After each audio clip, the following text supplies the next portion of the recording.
Recall that a circuit works by pulling current from a power source. As the electrons move from the power source to a load, like a light bulb, the load receives power. Wires connect together each component in a circuit. Wires give electrons a path to move from the power source to components. You can think of a wire as a road for electricity. We use a road to move from place to place. A wire is used to move electrons from place to place.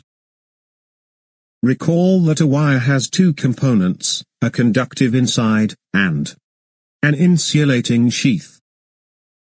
The conductive inside allows electrons to move through the wire with low resistance.